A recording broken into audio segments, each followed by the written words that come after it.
जय हिंद साथियों। स्वागत है आपका अपने YouTube channel engineers study circle पर। हम लोग भारत की प्रमुख नदियों को वन लाइनर वे में स्टडी कर रहे थे। वन लाइनर वे में पढ़ने का इतना सा मतलब है कि हम लोग कम समय में ज्यादा से ज्यादा चीजों को कवर कर पाते हैं। तो इसको आपको छोटे छोटे सेशन के रूप में दिया जा रहा है। तो आप इसको रैंडमली ऐसे बीच बीच में थोड़ा थोड़ा 5 मिनट का सेशन, 10 मिनट का सेशन, कोई लंबा सेशन नहीं होता है। इसमें आपका बहुत ज्यादा समय जा रहा है। छोटे छोटे सेशन है, इसको आप एक दो बार करोगे तो निश्चित तौर पर ये आपके लिए हेल्पफुल साबित होगा। आप किसी भी एग्जाम की तैयारी कर रहे हैं, वनडे एग्जाम की तैयारी कर रहे हैं, तो निश्चित तौर पर ये आपके लिए हेल्पफुल होगा। ये जितने भी प्रश्न इसमें इंक्लूड किए गए हैं, ये केवल इम्पोर्टेंट प्रश्नों को, इम्पोर्टेंट नदियों को कवर किया गया है। बहुत ज्यादा मटेरियल देने का कोई मतलब नहीं है, उतना देना है कि जितना आप लोग कर सकें और उसका जो है बेनिफिट हो सके।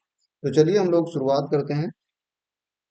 पहला प्रश्न है, भारत में ब्रह्मपुत्र किस राज्य से प्रवेश करती है? ब्रह्मपुत्र नदी जो है ये भारत में किस राज्य से प्रवेश करती है? तो ये आपका अरुणाचल प्रदेश से प्रवेश करती है। अरुणाचल प्रदेश में ब्रह्मपुत्र नदी को क्या कहा जाता है? तो अरुणाचल प्रदेश वाले जो हैं ये ब्रह्मपुत्र को दिहांग कहते हैं। अमरकंटक पहाड़ियों से कौन सी नदी निकलती है? अमरकंटक से निकलने वाली दो नदियां हैं, नर्मदा और सोन नदी। लोकपावनी और भवानी ये किसकी सहायक नदियां हैं? तो ये आपका कावेरी की सहायक नदियां हैं। वह एकमात्र नदी कौन सी है जो राजस्थान के पश्चिमी भाग में बहती है? तो ये आपकी लूनी नदी है। महानदी किस राज्य की सबसे बड़ी नदी है? तो ये उड़ीसा की सबसे बड़ी नदी है। कौन सी नदी? महानदी।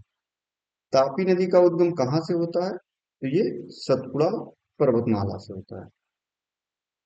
पेन्ना नदी कहाँ से निकलती है? तो पेन्ना नदी जो है ये नंदी पहाड़ी से निकलती है। सोन नदी जो है ये किस नदी तंत्र से संबंधित है? तो ये आपका गंगा नदी तंत्र से संबंधित है। भारत में मुख्यतः दो नदी तंत्र माना जाता है, या पढ़ने की दृष्टि से इसको विभाजित किया गया है। एक है गंगा नदी तंत्र और दूसरा है ब्रह्मपुत्र नदी तंत्र। ठीक है। तो हम लोग इसको ऑनलाइन वे में इसलिए पढ़ रहे हैं जिससे कम समय लगे और जल्द से जल्द इसको रिवीजन किया जा सके। तो चलिए अगला प्रश्न है, घग्गर नदी का उद्गम स्थान किस राज्य में है? तो ये घग्गर नदी जो है हिमाचल प्रदेश से निकलती है। किस नदी को बंगाल का शोक कहा जाता है? तो ये आपका दामोदर नदी। और इसी में पूछा जाता है बिहार का शोक। तो बिहार का शोक जो है, इसमें आप कंफ्यूज नहीं होइएगा। तो दामोदर नदी को जो है बंगाल का शोक कहा जाता है, और बिहार का शोक जो है ये कोसी नदी को कहा जाता है। ठीक है। चलिए अगला प्रश्न है, लोहित नदी किस नदी प्रणाली का अंग है? तो लोहित जो है ये ब्रह्मपुत्र नदी प्रणाली का जो है अंग है। ये इसकी सहायक नदी है। बनास नदी जो है ये किसकी सहायक नदी है? तो बनास जो है ये चंबल की सहायक नदी है। कृष्णा नदी की प्रमुख सहायक नदी क्या है? भीमा। ये किस राज्य से होकर प्रवाहित होती है? तो भीमा जो है ये महाराष्ट्र और कर्नाटक में प्रवाहित होती है। किस नदी का उद्गम स्थल महाराष्ट्र में महाकालेश्वर के निकट स्थित है? तो कृष्णा नदी जो है ये महाराष्ट्र के महाकालेश्वर से निकलती है। अगला प्रश्न है, नुब्रा, श्योक और हुंजा ये किस नदी की सहायक नदियां हैं? तो ये आपकी सिंधु नदी की सहायक नदी है। कौन सी नदी प्रणाली मध्य प्रदेश की बस्तर पहाड़ियों से निकलती है? तो ये आपकी महानदी नदी प्रणाली जो है ये बस्तर पहाड़ियों से निकलती है। किस राज्य से? तो ये आपका मध्य प्रदेश से। कौन सी नदी ब्रह्मगिरी पहाड़ियों से निकलती है? तो ये है आपकी कावेरी नदी। अगला प्रश्न है, भारत में किस स्थान पर यमुना और गंगा का संगम होता है? तो यमुना और गंगा का संगम जो है ये प्रयागराज में होता है। यमुना जो है उत्तर प्रदेश में कहाँ से एंटर करती है? तो ये आपकी सहारनपुर से प्रवेश करती है। और गंगा कहाँ से? तो ये आपकी बिजनौर से प्रवेश करती है।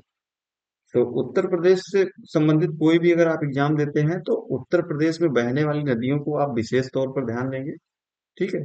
चलिए अगला प्रश्न है, प्रवर, मंजीरा और मनेर नदियां ये किसकी सहायक नदियां हैं?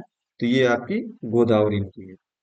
कौन सी नदी ताप्ती नदी के समांतर बहती है लेकिन विपरीत दिशाओं में खुद को खाली कर लेती है? तो ये है आपकी नर्मदा नदी। तिराप और नोगाव नदी किस भारतीय राज्य में बहती है? तो ये अरुणाचल प्रदेश में बहने वाली नदियां हैं, तिराप और नोगाव। भारत की सबसे लंबी नदी कौन सी है? तो ये है आपकी गंगा नदी। कौन सी नदी भारतीय रेगिस्तान की एकमात्र बड़ी नदी है? ये है आपकी लूनी नदी। या राजस्थान की सबसे लंबी नदी कौन सी है? तो ये है आपकी लूनी नदी। किस नदी का उद्गम स्थल जो है वो राकसताल झील है? तो राकसताल झील से जो है आपकी सतलुज नदी निकलती है। भारत का सबसे लंबा नदी पुल किस नदी पर बनाया गया है? तो ये आपका ब्रह्मपुत्र नदी पर बनाया गया है। अगला प्रश्न है, कौन सी नदी जास्कर और लद्दाख पर्वतमाला के बीच बहती है? तो ये आपकी सिंधु नदी है। भारत की सबसे छोटी नदी कौन सी है? तो ये है आपकी सोन नदी।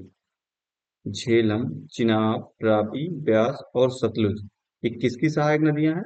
तो ये सिंधु नदी की सहायक नदी है। चिनाब, रावी, ब्यास, सतलुज और यमुना ये किस राज्य से होकर बहती हैं? तो ये आपका हिमाचल प्रदेश से होकर बहती है।